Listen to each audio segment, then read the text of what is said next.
Welcome back to my series where I cover a handful of the submissions to the November Game Jam, of which there are like 30 or 40, so I'm not going to be getting all of them. No guest star today for this one because we're just after Christmas and everyone was busy and so on, but I also pre-planned this one being the one I would cover when everyone was probably busy because as I caught a wind that this one is fully voiced. I don't know if that's the narration included or just the voice acted, like if it was just like the characters and then I read the narration or whatever. But speaking from experience, having people in on a Discord call where at any point when you click, voices will just start playing, and all that is just like a real nightmare to record. So this is definitely a game to play solo if that's the case. So it's fitting, it's convenient. It's neat. Blast damage days. I will be there kicking, fighting, beating, screaming. There's no fucking way I'm ever letting go of you. Oop. Ooh. The main menu is very big. Well, the menus are very big in general. Blast damage days with Jeff Rosenstock. I always think of Nausea by Jeff Rosenstock. The sound of music was suffocating. There were 3 women standing on the stage. In the center, ooh, English spelling. There was a woman with a guitar. To her side, there was a bassist, and to her back, there was a drummer. There was purple lighting illuminating the women and their stage. They'd been playing for 55 minutes now. It was near time for their final song. They were on a tiny stage, barely able to fit the 3 women. The crowd, by comparison, was even more tightly fit. There were 70, maybe 80 people crammed into this tiny, poorly soundproofed space. It was clear that they should not have taken in this many people today, but they insisted to the owner of the space that it would be fine. They knew it would not be fine.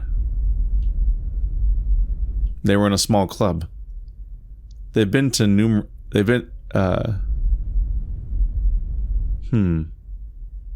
Sorry, I just looked over and saw that my audio is like maxed out in OBS, but I can't hear anything.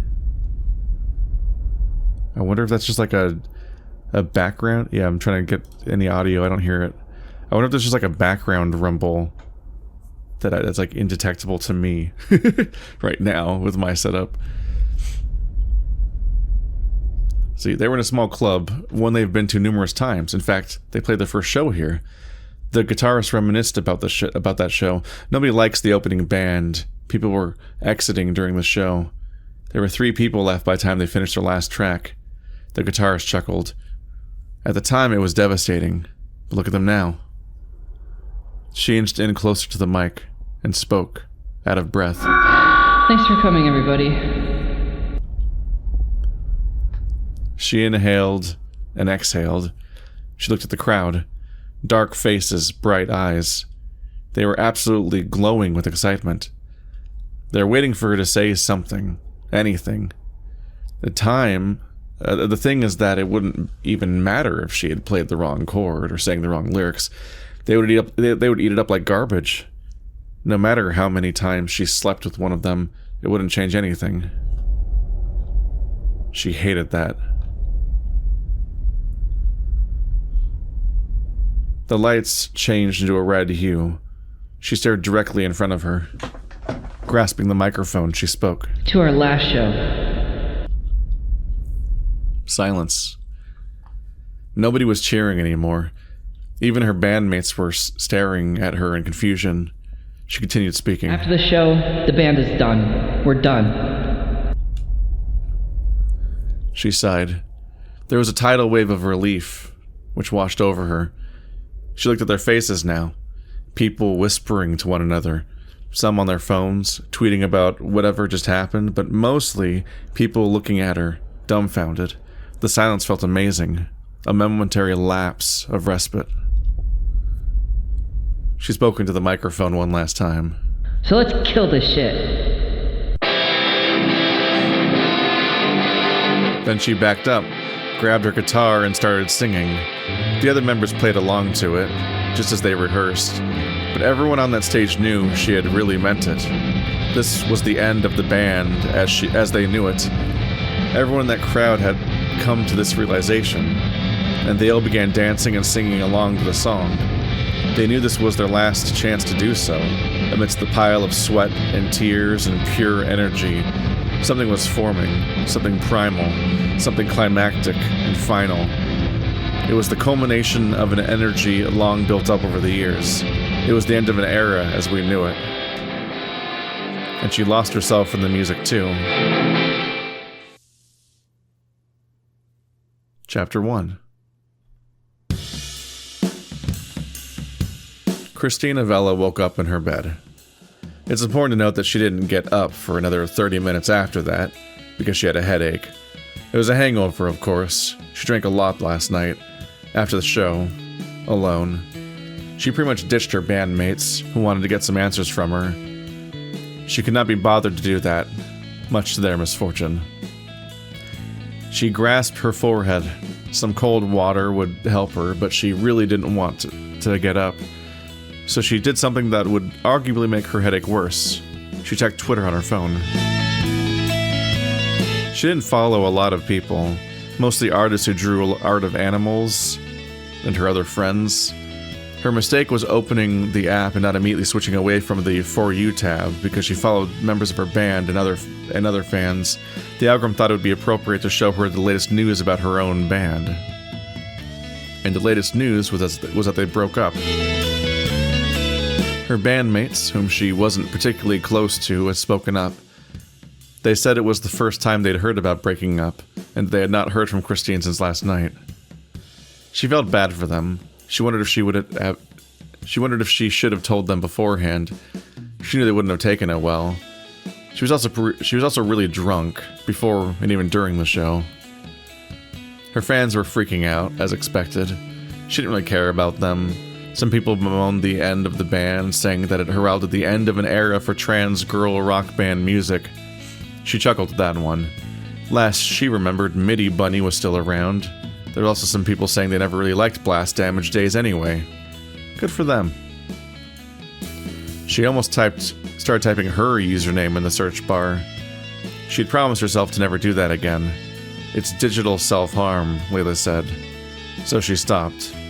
She was really thirsty anyway, and this headache wasn't going to go away itself. She looked at her call history. A lot of calls from her bandmates, a few from Leela. She turned the phone off and got up. It's Lila, isn't it? I made this mistake with the other game too. She navigated the living space, which she called a home. It was a one-room studio where the bedroom and kitchen were in the same room. There were clothes all over the floor and unwashed dishes on desks and drawers. This is because the sink in the kitchen was also full of dishes, plastic containers and forks of various kinds. On the other side of the room, there was her work desk, which had her laptop and instrument. Struggling a little bit. It is a little hard to read. I know that this is like a design thing that is true. Is that if you put a black outline around white text, it's legible on any background. It's not necessarily easily legible though. So the clash of like the whitish background behind the white text and the chaos, I am tripping up a little bit. Let's see. On the other side of the room, there was a work desk, which had her laptop and instruments on it. She had 2 guitars, an Epiphone SG Special 2, a Squier Jazzmaster, which were hung on the wall. There was a keyboard squeezed between her bed and her desk, and a Turrier Keylab. There were AKG K240 headphones hung up on a stand with 2 speakers in her desk surrounding her laptop. Her desk was also littered with old notebooks, cables, bottles of medicine, and more junk. She walked over to the clothes on the floor to get to the kitchen. She used one of her used cups and filled it with cold tap water. She drank it. Her head still hurt. She squeezed her nose. She got to her desk and scrounged it for Tylenol. When she finally found the medicine, she gulped it down with the water. She made her way to the restroom, making sure not to step on anything in the way. A more difficult task than you'd imagine. She splashed her face with water and combed her hair. She looked at herself in the mirror. Christine Avila was a bunny with big, long ears and white fur. She's wearing a dress shirt and brown pants. Her face was a mess, and her fur had been groomed in a long time. Her eyes had large, dark circles beneath them. Her lips were chapped, and her makeup was ruined with water. She washed them with water and got them off. She felt a vibration in her pocket. Her phone was ringing. Christine could already guess who it was before she looked at the screen. She grabbed her phone and saw who it was. It was Lila, of course. She answered the call. Chris, are you alright? Are you dead? Lila asked. I don't know how you can be that certain which person's calling when it was just set up that several people have been calling her all the time over what's happened. No, Lila. I am not dead. Oh, good. I was worried. Why is your band dead? You were at the show? No, I've been to like 15 of those. I heard from Jane, man. Jane was the bassist at Blast Damage Days, and a rather sociable one. Christine never got along with her. Oh, okay. Christine was relieved. Weren't you girls gonna get signed? This was true. In fact, Blast Damage Days had been offered a very lucrative deal with a local New Jersey independent record label, one which had published many of the members' favorite artists. In a democratic vote, the band had decided 2-1 that they would accept the deal, and Christine being the sole objector. Yeah. It was just, it was a lot for me. Also, I didn't tell you that. Yeah, you did. I mean, you were drunk off your balls, but you told me, like, last week. Oh. Christina just then realized the extent of her alcoholism problem, as if it wasn't obvious to everyone else. But she was a slow one. Anyway, did something happen? Something was an understatement, I'm fine. Christine said deflatingly. Okay. Well, you sure I don't have to check up on you? I don't understand why you always ask this. You just come over anyway. Well, I figure it's nicer to ask first, but you're gonna say no. No. Christine interjected. But yeah, I'm gonna come over anyway. Well, I'm alright? Okay! Leela said it with a chipper tone. It's just, you haven't been acting so well for a few months now. Have I now? Yes! Your room didn't used to be such a dump for one. Okay, I'll clean up. Good. Because I'll beat you up if you don't. You should check it on Jane and Lila too. They're pissed. I mean, confused about the whole thing. Oh, great. Thanks. That's sarcasm. Look, I trust you. I know you know what you're doing. But if you're ever doing not fine, you know who to call, alright? It's taking me back to Pillars of Eternity and its partial voice acting, but just judgment calls made in on the fly about whether or not I should read certain parts that aren't in the dialogue that aren't voiced because it's in the same line. Thanks, Lila. I'll talk to you later. Bye! I could definitely be wrong, but definitely it makes me think that maybe the voice acting came later and that the writing was planned around not having it, because it's strange to voice act around the descriptions, or at least it feels strange to me. That element came up to me, for example, with Pillars of Eternity. It had similar stuff where it'd have quotes and then like they said and stuff like that in between the quotes, but that part wouldn't be read out loud, and so the parts that would be narrated would sound strange, and like the voice actor would sometimes just like have a giant paragraph on the screen, and it would randomly just like, sometimes they'd say 3 words out of an entire paragraph because that's the one part that was a quote. It was extremely funny, and you can definitely notice that when they got around to making Tyranny, they planned around the voice acting that when they were going to include it, and it would have like each page start with dialogue and then continue with description, because it's intuitive for the first part to be voiced of each page, because that's the part that plays immediately, and they can go on to read the non-voiced part that goes after it. That's the non-dialogue, blah blah blah blah blah.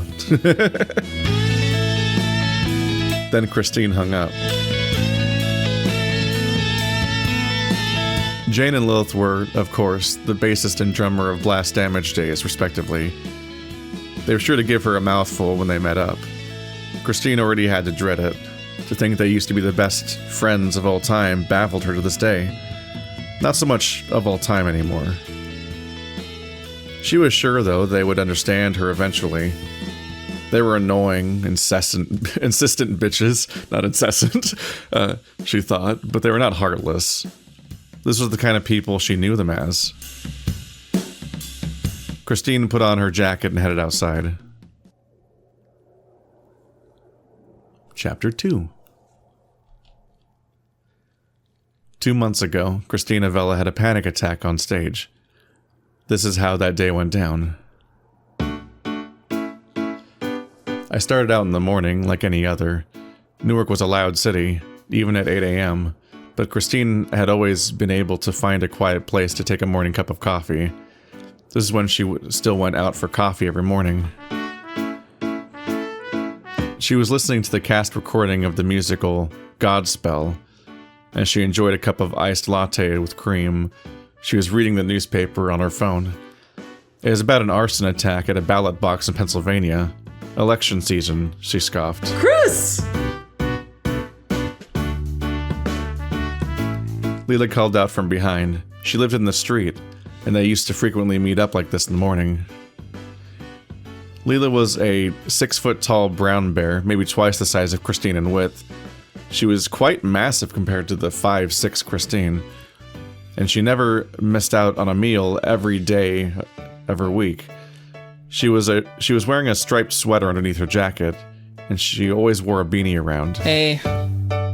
Big day today, huh? Leela said as she ordered a caramel macchiato from the same coffee shop. Pro tip, if you want to get away with using the same Sprite for a very long story, just say they always dress like that. It's obviously not applicable here because this is a short thing anyway. But I always think about that, like, just being like, maybe they just always dress like that. There, we got it. Sure. When's rehearsal? 4 p.m. Show's at 9. That's kind of cutting it close. Blame Jane. I don't book this stuff. Jane always likes to live on the edge. In more ways than one. I don't want to hear the end of that sentence. Really?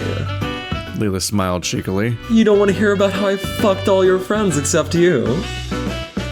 Edging. I was mentally joking, but then it was just real. Yeah, because first off, I'm not my own friend. That is mean to my friend, whose name is Chris. Christine pulled out a cigarette. Don't smoke. This is a coffee shop. Me and the owner here are tight. That was a funny bit. I've been meaning to comment on, like, they keep cutting back to novel mode, which is it's interesting seeing how many games in this jam have experimented with going back and forth between novel mode and in adventure mode, which terms I only was introduced to by 999 and its awkward PC port having the original novel mode as an option, but also introducing adventure mode as a new way of reading it. And then we tried that, and everyone told us that was wrong and we shouldn't have done that. But we have a variety of games that are bouncing back and forth, and even my game ended up playing with that a little bit, although way less. That said, you probably want to clear the text and not show old text every time you cut back to it, because it's just kind of confusing trying to parse where you're which text is next to read when you show the text from earlier in the story that was there before the adventure mode stuff came up, and it seems to just be clearing based on when it reaches the bottom of the screen-ish, or a new chapter starts. But in particular, that was probably the most awkward use of it so far, is having just one line about the cigarette, which, even if you're trying to commit to the even if you've chosen to not clear the novel mode stuff for some stylistic reason, in that one particular case, that was kind of egregious because it was a single line about the cigarette. So it could have just been in the text after the dialogue she just had, just in that same window without having to make it a separate pace, because cutting to novel mode for one line of text, then and showing multiple paragraphs of old text just to show the one new line of text, then cutting right back to adventure mode is probably that's probably too rapid fire for it to make that much sense, but I don't know. Hey, if you smoke, I'm gonna beat you up and it's not gonna be in a fun way. Okay.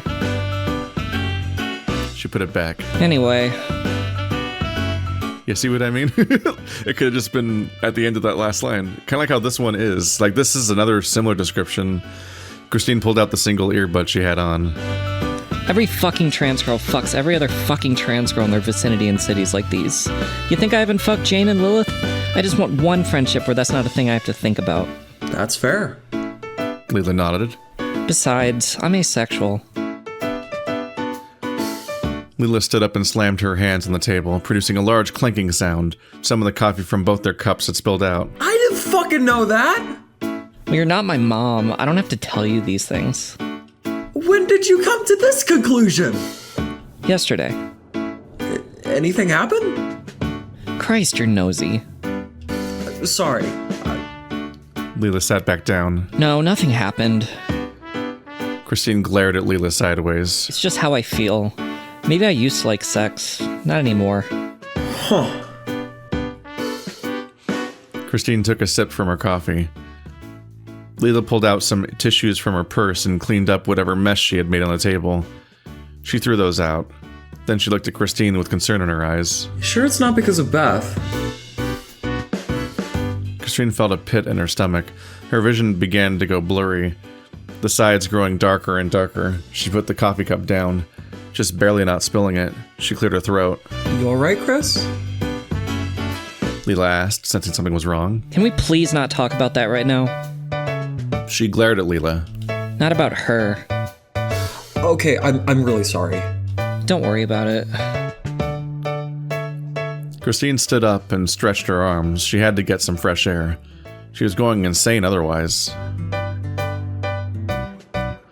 Christine and Leela went around the city for a few hours, browsing the marketplace and the mall on their way. Before 4, Leela went home and Christine got on the bus.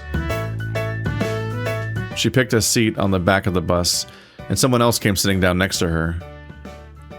She had to put her guitar bag on her knees, which was uncomfortable. She felt nervous and scooted deeper into the seat. Some kid on the bus who couldn't have been older than 25 was talking about deporting immigrants from the state. She put on her earbuds. It played the original cast recording of Godspell again. The song that came on was It's All for the Best. She was 15 minutes late to rehearsal. She blamed the bus. The other two were already there in the studio space, tuning their instruments. It took you long enough. Jane scoffed. Jane was a wolf with black fur and a tall, lanky look to her. She was wearing a tank top with jeans, and she had hung her wool coat on top of her shirt. She had a Dane Electro Longhorn bass strapped to her bass. Bass? This giant fish. She had a variety of stickers on it, like a trans right one with the blue and pink colors on it. Hi, Christine. Lilith greeted Christine. Lilith was a short beaver, maybe no taller than 5'1", which made drumming difficult for her. She was always fitted out in an all-black scene kid clothing, and even during rehearsal, this was no exception. On top of her MCR t-shirt, she had a choker, spiked wristbands, and black belts on. The black lipstick and thick mascara formed a contrast with her generally positive, happy demeanor. All 3 of them were trans girls. All 3 of them had fucked each other in some pairing or another. All 3 of them met each other on the internet. All 3 of them happened to be living in New Jersey, United States of America. The thing about Blast Damage Days was that it was always doomed to break up. It was a typical case of a band with having 2 leaders who had drastically different ideas for what they wanted with the band, and the other member was too non-committal to mediate between them. The rehearsal went on for 3 hours. The gig tonight was a 60-minute set, which was big for them. They had only played short, opening gigs up until now. Blast Damage Days had been a band, though, for 3 years at this point. They spent most of their early 20s into this punk rock band. They had all their own separate jobs, of course. Jane worked as a retail clerk. Lilith had a job at a nearby theme park. Christine wrote articles for websites. Top 10 lists, how-to guides, slop shit like that. Damn. They practiced their asses off and headed to the venue. It was a bar called Club SS. No one knew what the S's stood for. They came there an hour early, did some sound checks for 30 minutes, and people started coming in. Lilith liked to mingle and say hi to people, and she usually took Jane with her. Christine always remained up on the stage, looking down at everyone, like an everlasting presence in the bar. She didn't like to talk to people, in other words. The show started, and there weren't a lot of people in the venue, but they started playing the first song, and as they started playing the first song, an onslaught of crowd members started coming into the bar. There must have been 50 people there. The band kept playing without any breaks or banter. Blast Damage Days had been described as if a trans girl sang in both Green Day and Weezer. Depending, that's a very specific. I'm trying to think of the most overlappy song between those two bands to find where the Venn diagram meets. Because they're kind of neighboring bands, but it's also like hard to actually overlap them. Granted, I haven't listened to either of them since the Red album and 21st Century Breakdown, so I might not even recognize them as the same bands that people now recognize them as, because I think they're both still going. Depending on the type of person you are, you either immediately dismiss them based on the description or check them out instantly. That greatly depends on which decade you're saying that both of them are in those cases, because those are also extremely prolific, long-lived bands with many albums and many eras. So that's a wild claim. If it's 2004, then I'm very interested in this.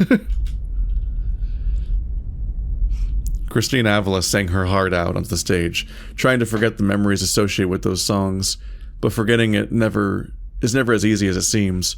Every time she sang those songs, flashes of her face would dash by. It was inescapable. She closed her eyes and focused on playing and singing, but it was to no avail. Her voice, her mannerisms, her way of life.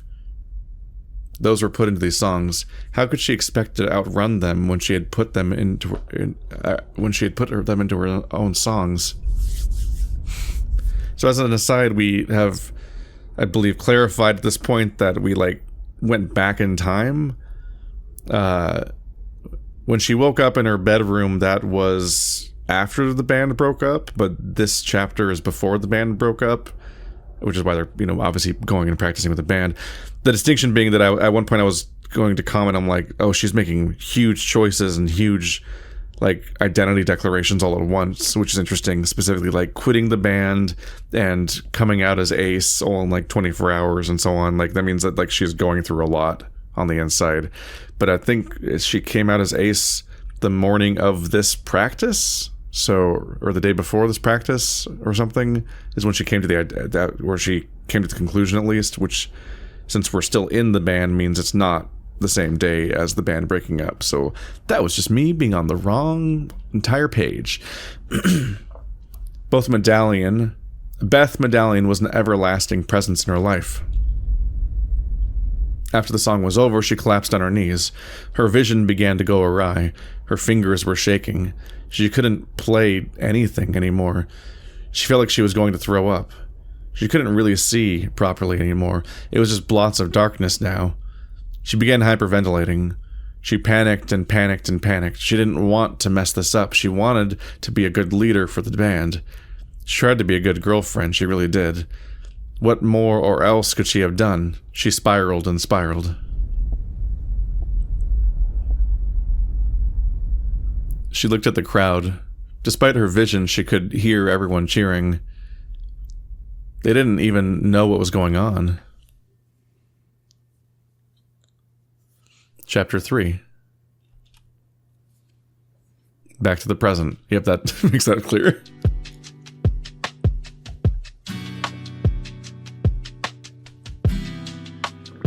Those are the same people meeting up, but after they already have been broken up.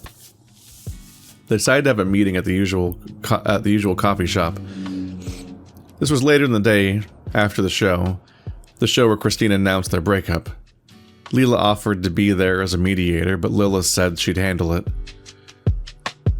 It was difficult to trust her with this because Lilith had previously been an infamously conflict-adverse individual. But alas, it was just the three of them in that coffee shop. Christine came in last. It was the afternoon, and she was about 30 minutes late. Jane and Lilith were already seated, and Christine ordered her usual. She took a seat. They sat there in silence for a while. None of them quite knew how to start this conversation. Christine finished her entire cup of coffee. Lilith looked at her phone for most of the time. Jane just stared down at the table, seemingly searching for the words to say. Look, we all know why we're here. Well, yeah.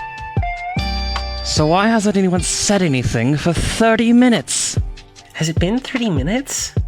Yes. Look at the clock. I was just waiting for someone to say something first. Why haven't you been saying anything? It was a test. To see if either of you would speak before I would. Which we didn't. Yes. You failed the test. Sorry, Janie.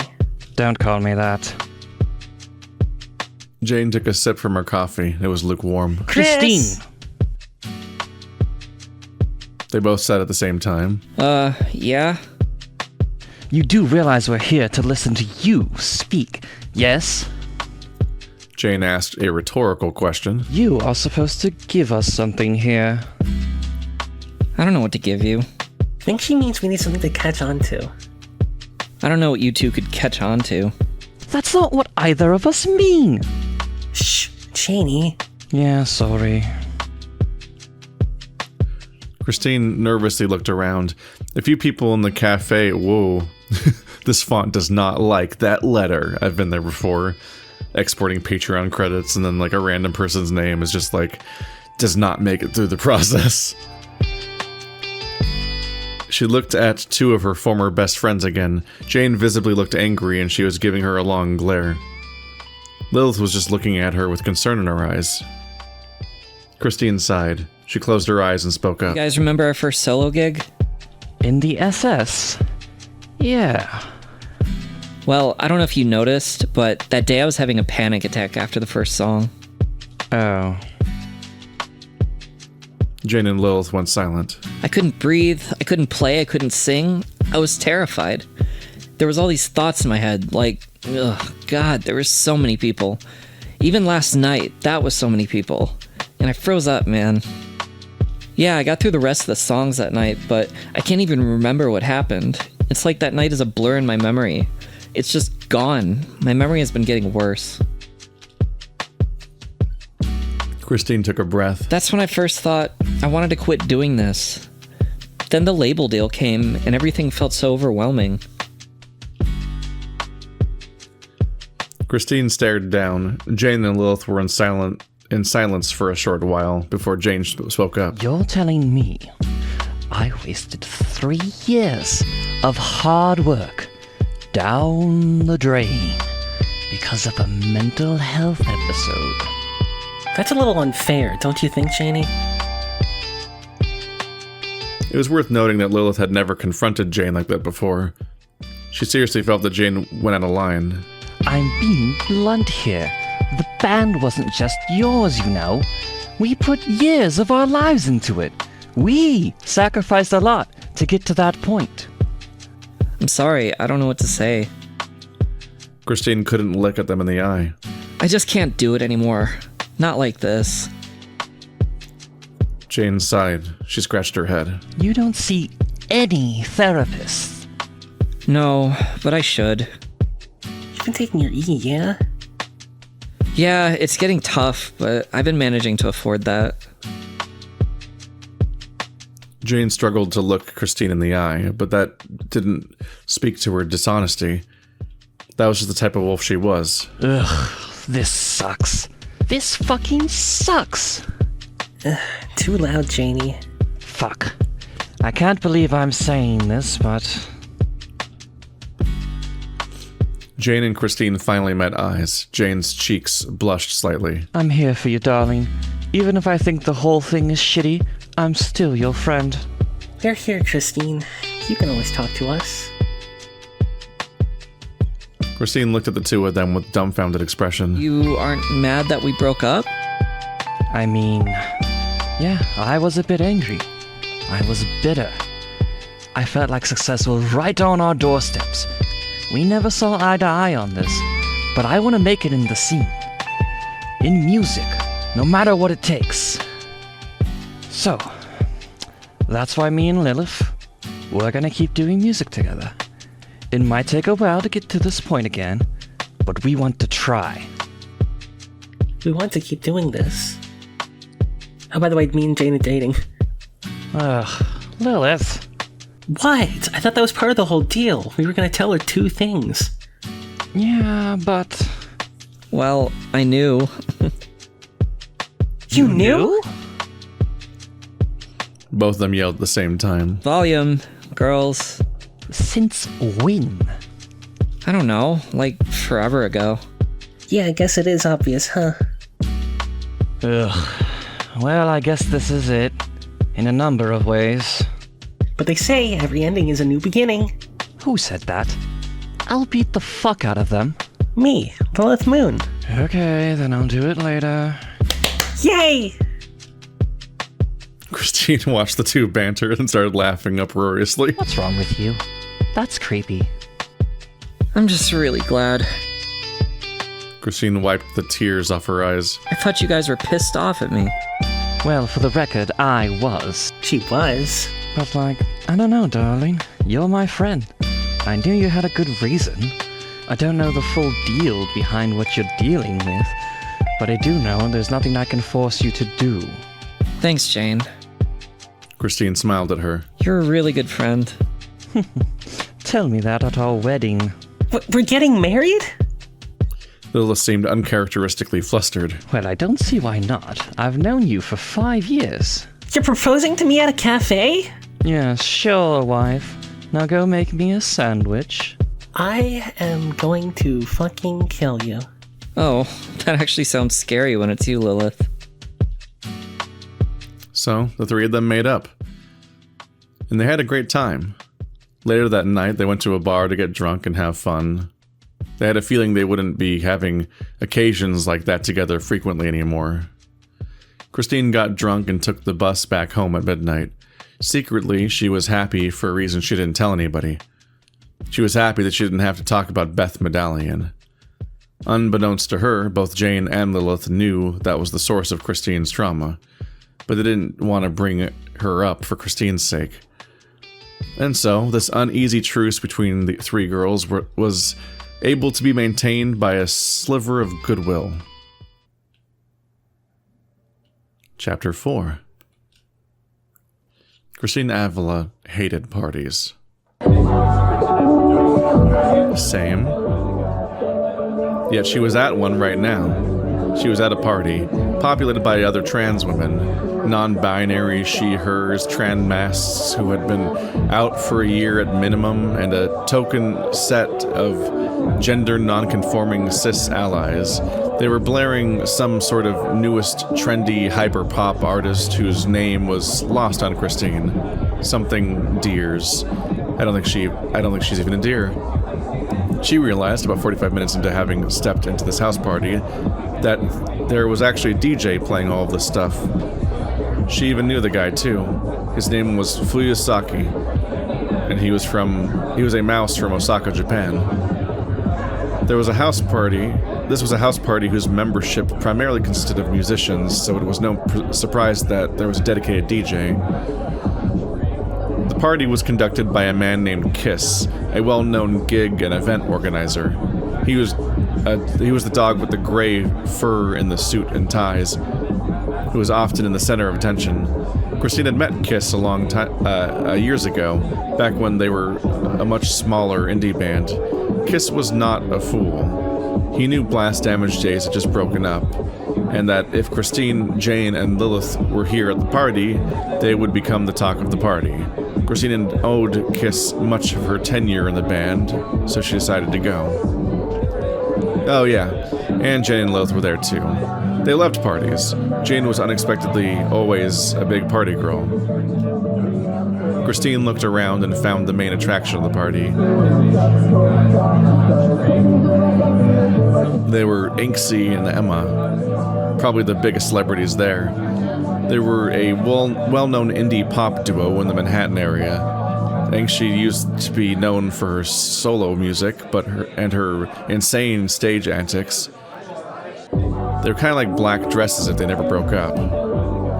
Christine also saw Cecily Cardew from Midi Bunny trying to do a kickflip and failing, and Beatrix Angela coming to pick her up, slightly panicked that her bandmate could be dead. A Beatrix Angelica. Whoops. The music was too loud for Christine. She enjoyed the distorted wall of noise of electric guitars, not the constant thump of techno bass and kicks. Bass. Did I say bass? What's wrong with me? Why can I not? I think my brain's just a little more taxed trying to read it on the format and background that I'm like just making strange mistakes. Not the consistent thump of techno bass and kicks. People kept trying to talk to her, whom she tried to direct to Jane and Lilith instead. She was nervous and sweating like crazy. Usually, she wasn't this much of a wreck at parties. It might have been because she wasn't drinking enough, she thought. This was the thoughts of an alcoholic, obviously, so she took some shots of vodka and still felt nervous as hell. She decided to tell Kiss that she needed to take some time away from the commotion. He advised her that there was a smoking spot out in the backyard. So she stumbled out into the yard. She opened a transparent glass door which led to the backspace. A few people were there smoking cigarettes or pot.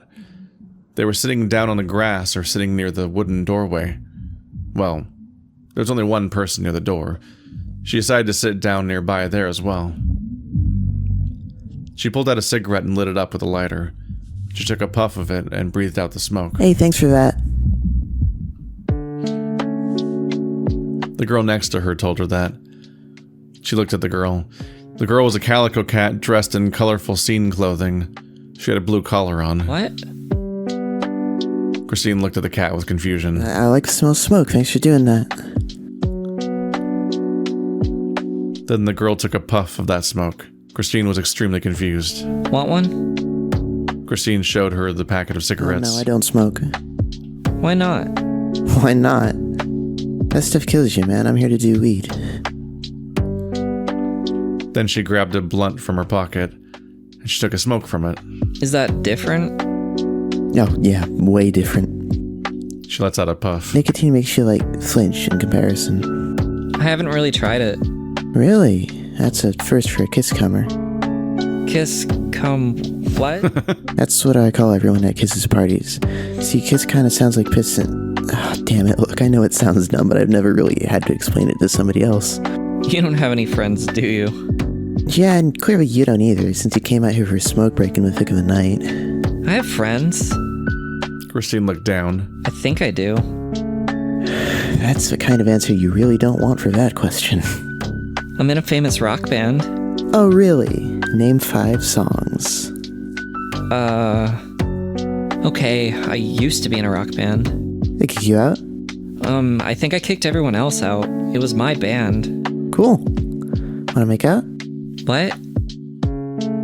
Christine looked at the girl. I find awkward girls like you cute, and that just sealed the deal for me. So? Christine looked at the cat girl. She was really pretty, yeah. She had these half-closed, dopey eyes and long pink hair tied up in a ponytail. Will you stop checking me out and say something? Oh, yeah. Christine woke up from her daze. Yeah, sure. Nice. The cat stood up, walked closer to her, and sat down next to her. Plus, She said while leaning in closer. I want to taste the cigarette on your tongue. And they made out. It was for 10 seconds. Their lips linked, their tongues met, and there was a lot of saliva. Then their lips parted ways, and they looked at each other for a second or two before Christine backed away. I thought I'd taste something. The cat licked her lips. That wasn't really how I expected it. Me neither. Don't tell me it was your first kiss.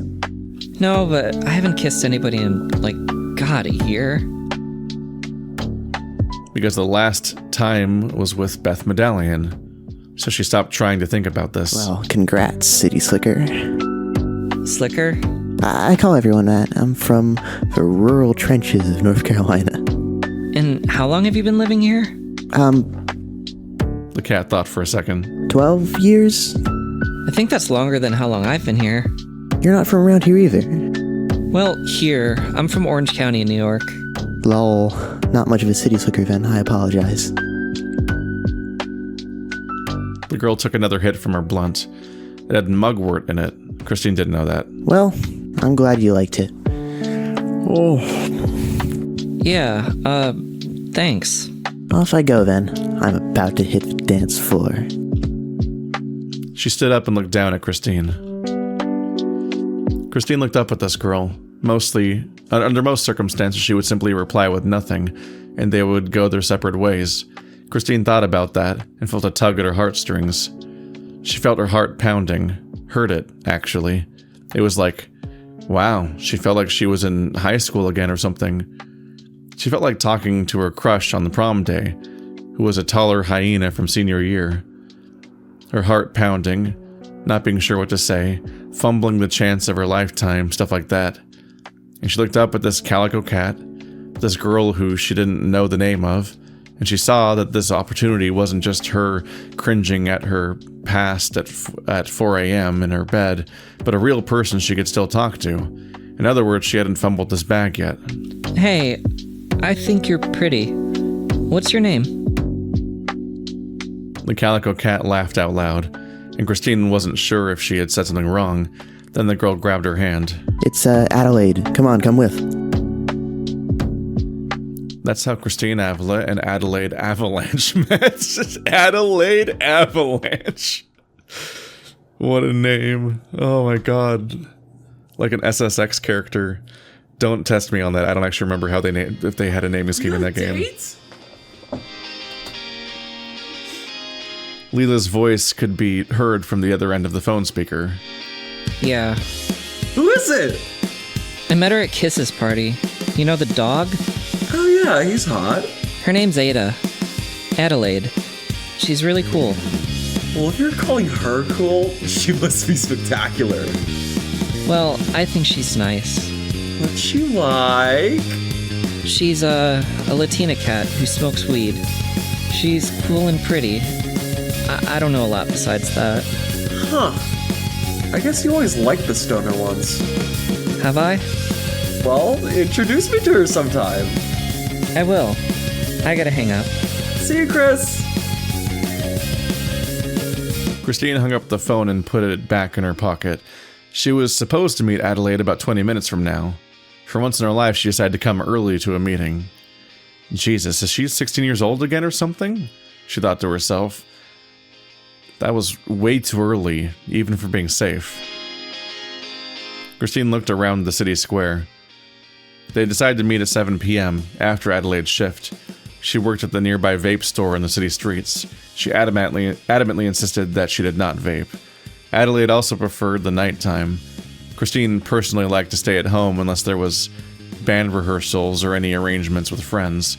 She wasn't even sure why she'd even go on a date with someone she'd met just last weekend. The streets were filled with brimming passers-by.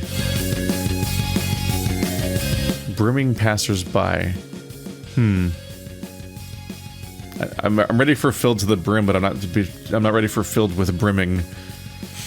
People were clocking out and hurrying home or going to bars and pubs to get drunk and such.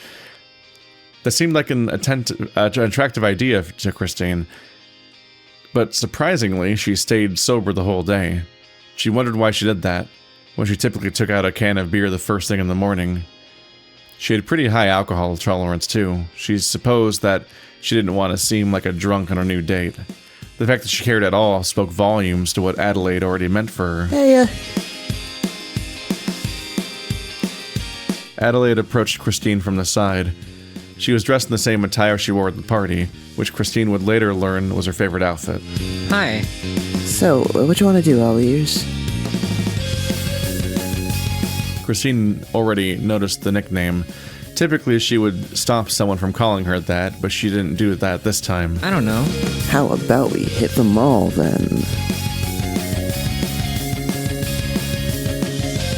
There wasn't really a better option for a third space other than the mall.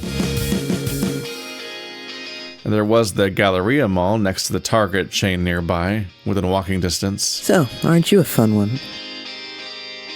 Adelaide asked while they were walking. Huh? Christine looked at Adelaide in confusion. Well, it's not every party that I get asked on a date to. Well, if you ever wanted shit-faced drunk.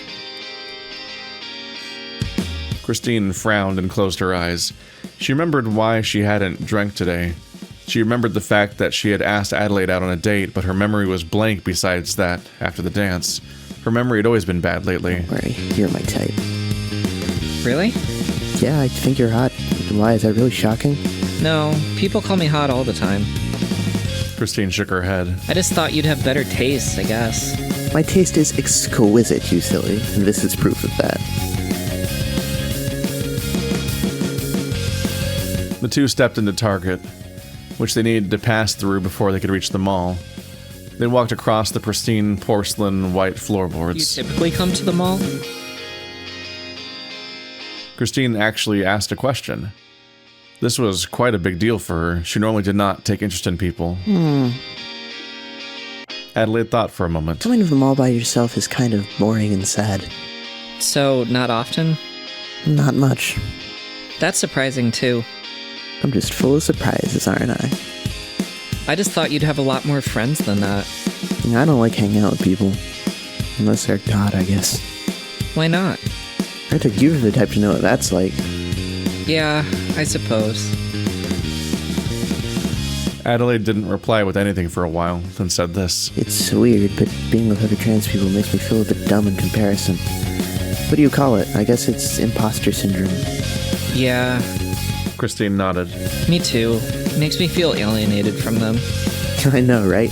There's always something I'm doing wrong.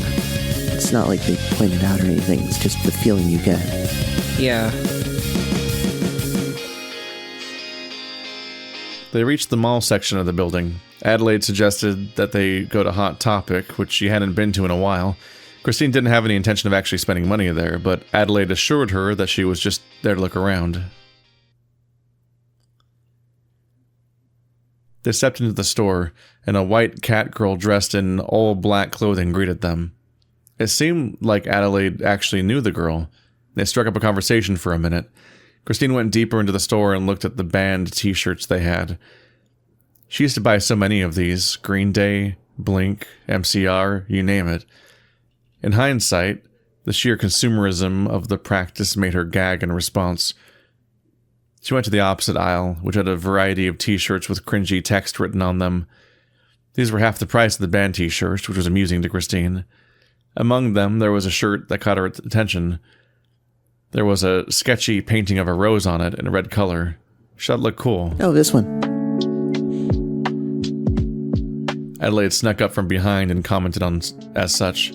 Christine flinched, but then went back to looking at the shirt. You know, I know the guy who designed this shirt. Really? Yeah, he's a huge racist, sadly. Oh. Christine looked at the shirt, then back at Adelaide. How do you know the guy? Well, I studied graphic design at Princeton. You meet all sorts of people. Christine's eyes went wide. She had no idea Adelaide went to university, let alone Princeton. Christine herself was a college dropout. She went to Berkeley College for 2 years, majoring in music composition. It didn't work out. Huh. You do design? Been studying the arts since I was a wee lad. Bet you thought I was just some dumb stoner, huh? No, I've just never talked to anyone from Princeton before. Come on, it's not a big deal. Adelaide nudged Christine with her elbow. You yourself are quite the accomplished musician. I looked you up. Christine groaned. Sorry. Adelaide I laughed. couldn't help it. I like your tunes better than most of Kiss's cohorts. Thanks. How do you know that guy? I do some freelance design work. Good guys like that always need a poster or two made. He's the type to invite everyone on his Instagram DM list to fill up a party. Hey, I wasn't going to turn down a few free drinks. Though, you just ended up smoking pot instead. And I scored a hot band girl, so it worked out. Christine was actually caught off guard by that and blushed, and Adelaide smirked and walked away. After an hour or two at the mall, they grabbed a meal at Wendy's. Then they exited the mall, and the sun was setting down at the What do time. you want to do now? We could go get a drink at the bar. Christine thought for a moment at that proposal. Then after a few seconds of silence, she said this. You know what? I think I'll pass. Suit yourself. They walked out into the streets again. Well, I don't mind heading to your place or mine. My place. Christine pondered again. She remembered the state of her house. It took less time for her to respond this time. Let's go to yours. Sure. They had to walk for about 30 minutes to get to Adelaide's place. The place was a bit further away from the city square, but it was actually close to the subway station. It was a studio similar to Christine's, but on the second floor. Roommate's out tonight. The doorway led to the main hallway, which also contained the kitchen. There were doors to 2 rooms, one which was labeled A, the other labeled J. Adelaide led Christine to a room labeled A. The room was on the bigger side than Christine was used to. There were paintings and other artwork hung on the wall. There were signs of various art projects and different shades of progress. I was just wondering, like, it would be funny. I was trying to remember who had a J name. Like, it would be funny if this was Jane's roommate, but I'd imagine they would have met at some point. I don't know. But things were kept tidy and clean. There was a desk with a laptop and a drawing tablet on the left side of the door. On the right side, there was a bookshelf with various assortment of textbooks, mostly relating to art and design. On the other side of the room, there was the bed. Adelaide sat down on the bed. Welcome to my abode. Christine sat down on the floor. You can sit on the bed, you know. Can I? I feel bad for you, so just please do that. Christine stood up and sat next to Adelaide on the bed. She looked at Adelaide. This was the closest she had seen her face. So, are you gonna fuck me or not? Huh? I mean, that's why you came over, right? I guess. I don't know if I want to do that. Well, I want to get fucked right now. What will it take you? I have no idea. I haven't done that in a while. Damn, I thought rockstars fucked around a lot. I used to. I quit. She quit after she met Beth Medallion. Well, I'm disappointed. I didn't know I brought over a punk like you. She said that with a cheeky tone in her Guess voice. we can play with dolls or something. Are you making fun of me? Yeah, because you're a fucking bore. Adelaide chuckled and Christine glared back at her. And you're really pissing me off. Oh no, Bunny's so mad. What's she gonna do? Bite me with your buck teeth? Adelaide laughed out loud at that. I could do more than that. And show me. Adelaide grabbed Christine's hand and put it on her breasts. They were soft and warm, even through her shirt. Christine, in return, pushed her down into the bed. Christine laid on top of Adelaide now. That's more like it. I think you have no idea what you're doing. Oh, I really don't. I just like being a brat. I might hurt you. Good. Damn. Adelaide raised her head and whispered into Christine's ears. It's hard until I can't run my little mouth off anymore. They kissed. Chapter 6. There's a little bit of a war between the soundtrack and the enunciation of a couple of the voice actors, particularly Adelaide and Lilith. Or they don't quite like fully sell each word in a way that like might be realistic, but isn't necessarily how voice acting usually works. In particular, if the purpose is for it to be audible, you're like, yeah, I don't know if I can hear that. Christine Avila dreamed a nightmare of memories. Her and Beth Medallion on a Discord call together. Beth would often tell her she was the only one who really understood her. Her and Beth Medallion creating a zine out of Discord messages they would send to each other. They would each send paragraphs of messages, one message at a time, talking about the states they lived in. Beth lived in California, and the music and books and webcomics they were hearing and reading. Her and Beth Medallion in a concert together, finally united at last. They hugged and they moshed while their favorite artist sang his heart out. People can tell me time can fix the wound, but that's crap, because she's not coming back and life's not fair. Her and Medallion in the bed. She was biting Beth's neck as if she was a carnivore. Beth would tell her sometimes that she could have been a wolf in a past life. Her and Beth Medallion smoking tobacco in their small studio, the smoke filling up the entire apartment, not being able to escape it. She started smoking because of Beth. Her and Beth Medallion in an argument. Christine couldn't even remember what it was about, so their words were just jumbled gibberish in the dream. She did remember Beth telling her, "You are the most unreasonable person I've ever met." Have you ever met a person who was so out of touch with reality? They hate themselves so much. Their self-hatred is an overwhelming force of negativity which consumes the lives of everyone around them, and they fundamentally cannot understand or empathize with the concerns of others. Beth Medallion was like that and more. She was incapable of caring for others because she could not care for herself. While staying with Christine, she was constantly afraid that her stepfather would travel 3,000 miles to personally murder her with a shotgun he always kept in his bedroom. She was paranoid. Well, even that doesn't seem to suffice how much she was afraid of everything and everything and everyone else around her. But let's settle at that. Paranoid. I don't have to tell you the full story behind the relationship with Christine Avila and Beth Medallion. You know how that story went down, and I'm not interested in retelling it for you. You see, abusers are that way because they're uncreative. All of them tend to use the same tactics and the same series of actions to manipulate you. That is not an interesting story. There is not a fulfilling end to that. There are so many ways that one can love one another, more than ways that they can abuse one another. I can tell you one thing, though. Beth left Christine, not the other way around. Christine woke up, covered in sweat. By her side, Adelaide Avalanche was sound asleep. She looked around. For whatever reason, she wasn't going to find Beth Medallion in here. Last she heard, because she stalked her Twitter and Instagram, she was in Kansas with her new girlfriend.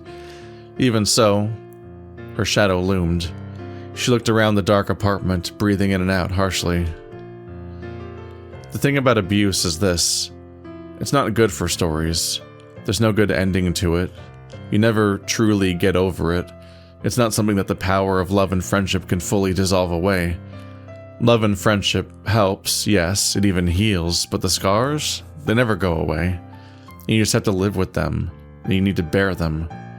You are shaped by your traumas, but you were not defined by them. You cannot let them define you. You just keep living. You survived, that's enough. You live on. Christine Avila liked to see her life as a story, and the presence of Beth Medallion and the effect she had on her is one that was confusing for her. By all means, she should have healed from this already. She was going to achieve a bigger success than Beth Medallion ever gave her credit for. Do you know that Beth Medallion told Christine Avila that her music was never going to amount to anything? Christine played her last show to a venue of almost 100 people. And what was Beth Medallion doing now? Making another zine that literally looked like a Kate Wirtz ripoff comic. Christine blamed herself for not getting over Beth Medallion. There was something wrong with me, she thought. But the thing was, there was nothing wrong with Christine, and she did nothing wrong either. That's just what abuse does to you, and that is how comprehensive its effects can be. They can convince a sane woman that she is insane. Feeling sleepy? Adelaide spoke from next to Christine. She was naked except for her collar. Christine turned around and looked at her. Whoa, you're sweating like hell. What's wrong? Christine saw Adelaide's face illuminated by the moonlight coming from coming through the window beside her. She thought about the absurdity of this situation. She just had sex with a beautiful girl and she was still dreaming about her ex, who she broke up with a year ago. Why'd she even care? Christine chuckled.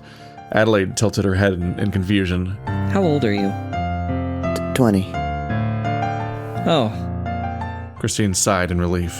I'm 24. You just keep getting better, don't you, buddy? No, it's just, I don't think I can do stuff like this with older women anymore. Why? My ex was like 5 years older than me. She was... Christine started thinking about Beth Medallion again and started feeling that pit in her stomach. You don't have to tell me. I kind of want to. Christine fought against the panic. I think it's important for me to tell you.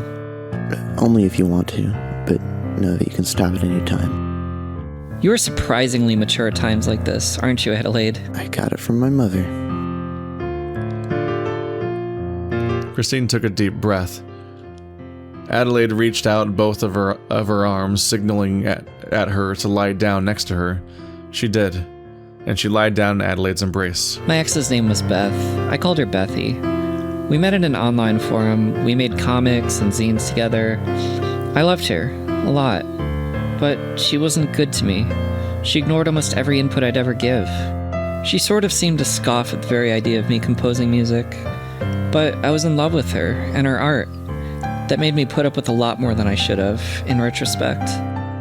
She lived in California, and she flew out here to New Jersey to live with me, because she was convinced her stepdad would murder her. I don't blame her for that. One day, she left me. She blocked me everywhere online, too. I found out that she had another partner she ran away to. I think she told the person that I was abusive to her. I will never know how truthful she was with me. I don't really want to know, I guess. It's all just memories to me now. Painful memories, but ones I have to live with. Adelaide petted Christine's head. Well, shit. That shit sucks, man. Yeah, it really does. I kind of feel like I have to tell something about myself now. It wouldn't be fair otherwise. You really don't have to. You never wondered why I never take off his collar? Christine backed up from Adelaide a little bit and looked at her collar. I suppose the question did come to mind. I don't know if there's enough... I guess there's the fact that it's still on after sex. Otherwise, I'm like, well, she's worn it for 2 days. It's not a huge trend. Adelaide sat up and Christine did too. Adelaide took off her collar. The moonlight shined brightly over her white fur. See any marks? No. Good. Adelaide said curtly. Because back when I tried to hang myself, that mark stayed for weeks. Oh. I've never taken this off in front of people ever since then. It's sort of a habit. I know it's not there anymore. Christine wasn't sure what to say in response to that, so she just held Adelaide's hand. Aren't you curious why I tried to kill myself? A little. Same goes for you. Only if you want to. Oh, I want to, alright. I've never told this story to anybody ever.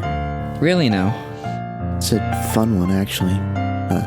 Minus the part where I got raped. Christine stared at her. Adelaide looked out into the window, staring at the moon. I used to see this guy, 50s, married, wanted to have a fling with some tranny.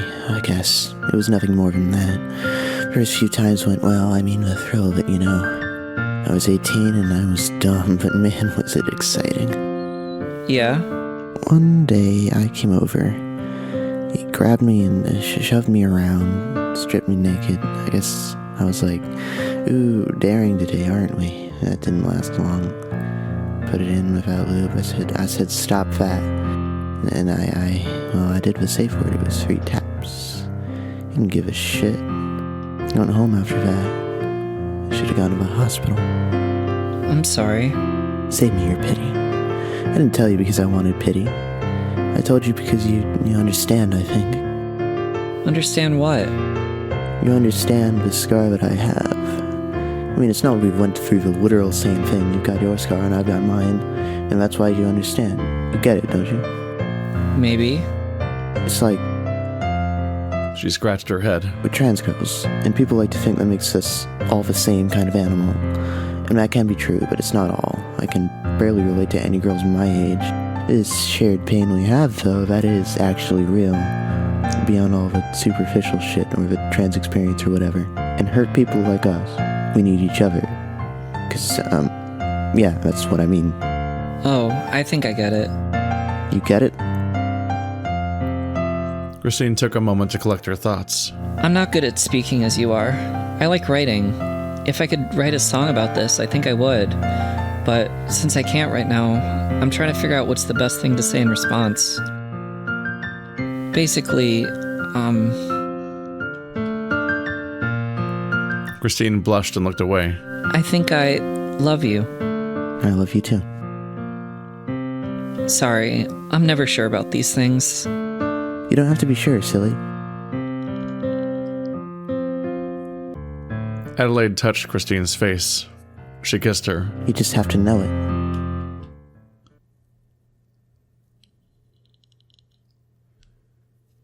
Chapter 7. Look how small everyone got. Christine, Adelaide, Leela, Jane, and Lilith were all together at a bowling alley. It was Leela's idea to go bowling. She loved that for some reason. Everybody else hated it. But where are 5 trans women to go to? Going to go? They were adults. Jesus. Christine was 24. They didn't go to the mall every time they wanted to hang out. You can. You literally can. No one will stop you. So bowling it was then. Adelaide had the ball, and she was playing with Jane and Lilith. Christine and Leela were in the back having a drink. I'll show you faggots how we do it in the South. Adelaide threw the ball. The ball slipped to the side. It only hit the rightmost pins. Ahem. What was that about how you do it in the South? No one can bowl in the South. That's the reveal. That's the world building. In the back, Leela Rumford drank orange juice from a glass with a straw in it. Your new girlfriend's a riot. I think she's getting along better with them than she has been with me. Nah. I could tell when you feel comfortable with someone. You guys must be real close already. Really? How long have I known you for? 10-ish years, I guess? Yeah. You don't know anyone else who's known you longer. I know your dead name, Christina Bella. Oh, because that one is so embarrassing. I guess not. The two of them heard someone cheer. It was Adelaide, who had hit a strike, finally. Jane gritted her teeth while Lilith stood there, absent-minded. Oh, I really hate this chick. I think she's great. She's so above it all. What does Christine see in this cat? They complement each other. Christine needs someone to string her along. I won't argue with you on that. Plus, if she pisses you off, that's a great sign for Christine, right? Touché. What are you two whispering about? Adelaide butted in. Did you see my 6th strike, dude? Yeah, we saw that. Bitch. Jane said with venom. Oh, looks like the pup here wants to show me up. Lily yelled from the back, sensing their tension. I think you two should kiss! What? Christine said in confusion. Oh, be quiet. Are you two going to play? Probably not. I'm kind of bored. Yeah, let's get out of here. I'll let you win this time, cat. Thank you very much. The 5 of them went outside of the bowling alley. They walked across the street, not really knowing where to go next. If we had our instruments, we could just go to a studio. You feeling musical again, Chris? I've been writing again. Oh, good. Competition is just what our band needs. Hey, that's great, Chris. Yeah, I don't really know how music stuff works. But it sounds good to me. She's helping me out. She's gonna draw some posters for me. Ada's a really good artist. I would go as far to say I'm something of a genius myself. You're getting the full Christina Avella experience. You're one lucky cat. I've been trying to get her to smoke weed. And how's that going? Not so well. I didn't realize that a smoker would be so averse to that stuff. Can I tell the story, Chris? Yeah, whatever. I mean, she was throwing up everywhere. It was really funny, actually, but in the moment I was also freaking out. Yeah. Sorry, we actually already know this. Chris is terrible with cannabis. I should have warned you. She should have warned you. She should have known that already. It's okay, we hadn't met until today, Lila. By the way, you're my favorite. I mean, Lila's obviously the best one. Adelaide hugged Lila from behind. Lila just went, oh, and blushed. So warm. So cuddly. Layla is the hug box of NJ. You know, I don't mind this and all, but I do mind being called that. I'm not a box. Yeah, Lila's more of a big plushie. Thank you. I am exactly that, a plushie. If you squeeze me, I'm gonna play a sound clip. Let me try. Adelaide tried to squeeze her stomach. Not for you yet. Boundaries, Ada. Somebody's poisoned the water hole. Sorry. No problem. She's like a kid. I think she is. At heart. Didn't know that was your type.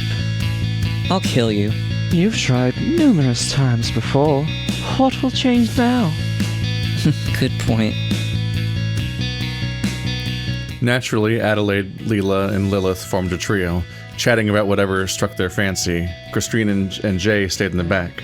Really glad you're doing better, Christine. Thanks, Jane. I need a good rival to shake things up. I'm your rival. Forget that. You're my rival? What's with that tone? Am I not good enough for you? You need 100 more years before you reach my level, Jane Cadaver. Her name's Jane Cadaver. It's just a series of reveals of what everyone's noun and last name is, and we've had surprisingly long build-up for some of them. Oh, you fucker. I'll catch up to you, don't worry. Jane went on ahead and caught up with the three at the front. Christine was going to follow them, but she heard a vibration on her phone. She stopped walking for a moment and checked it. There was someone messaging her on Instagram. In fact, it was someone she knew too well. It was the username of Beth Medallion, with one simple message. Can we talk? Do not acknowledge this. Christine looked at that message for a split second, but Adelaide noticed that Christine had fallen behind and yelled out at her. What's wrong, Bunny? Catch up. Christine deleted the message history and put her phone back. She smiled at Adelaide. She realized, maybe for the first time in a year, a very long year, that she was valued. She didn't have to look anywhere else. There'd be room for her here. She walked towards her friends. Oh, you didn't think you were... I'm not supposed to say I love you, but it sounds kind of weird when I say I like you too. Patricia Taxon. I have listened to The Flowers of Robert Mapplethorpe too many times.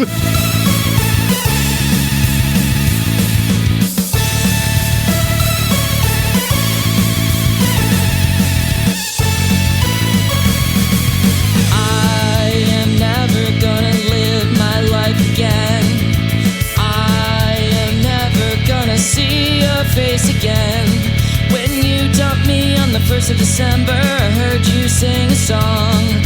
Don't come back to this town. When you look back at all the things you've done, a draw, a tie, your score is never matched. When I look back on every piece of you, your pattern still remains. So God, don't throw us back in now.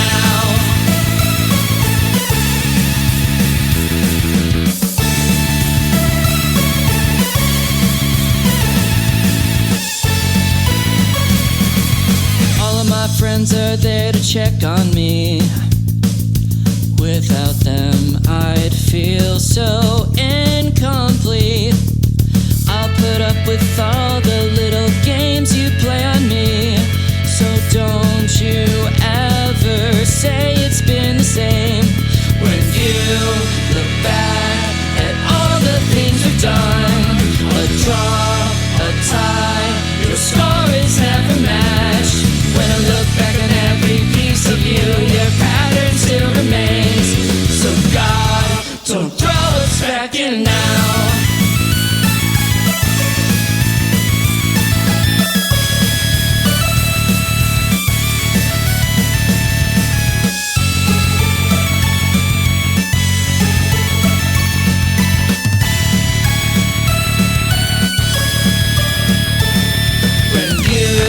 Look back at all the things we've done. A draw, a tie, your score is never matched.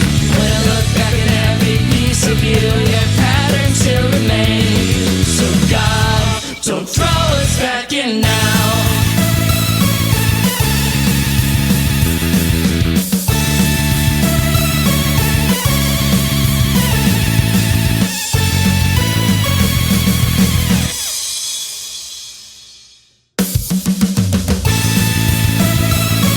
It's looping, I think. I think that was a loop. The little smile, like, just let the song play out. A little bit of a dilemma with our own game where we were like, Redbean recording, he composed a song for the credits, but that means I need to like make these credits play out for a little bit before it cuts out, or they just won't actually hear the rest. Oh, this is the same melody, isn't it? Ah, the intro and outro of the same melody. But immediately I was like, let's make the text play out slower so they at least get to hear some of the song that Redbean's recording made for our outro, because otherwise it's like, if it's just over immediately, then what do I do with this track? That was a neat production. It's quite a commitment to try to voice act the full thing. I've looked at some voice acting stuff, and just generally speaking, I get stressed out doing the handful of takes and lines that it takes for me to fill out like part of a video essay with just like quotes and stuff. Fully voicing an entire production, there's just like a lot of raw work that goes into that. Yeah, a nice little slice of life thing of just somebody just kind of not even getting over stuff. I guess they kind of did though, but they're mostly just like processing a period of their life where they're unhappy with what's gone on in the past and where they currently are. I feel a little bad for their friends that she quit the band and then is immediately making music again with somebody else. Basically, you're like, okay, well maybe go back to the band though. I don't know, but anyway, this has been neat though. If you want to check out more November games, there's a link in the description to the overall jam. And I think that's going to be it for now, everybody. Thanks for watching, and I'll see you next time.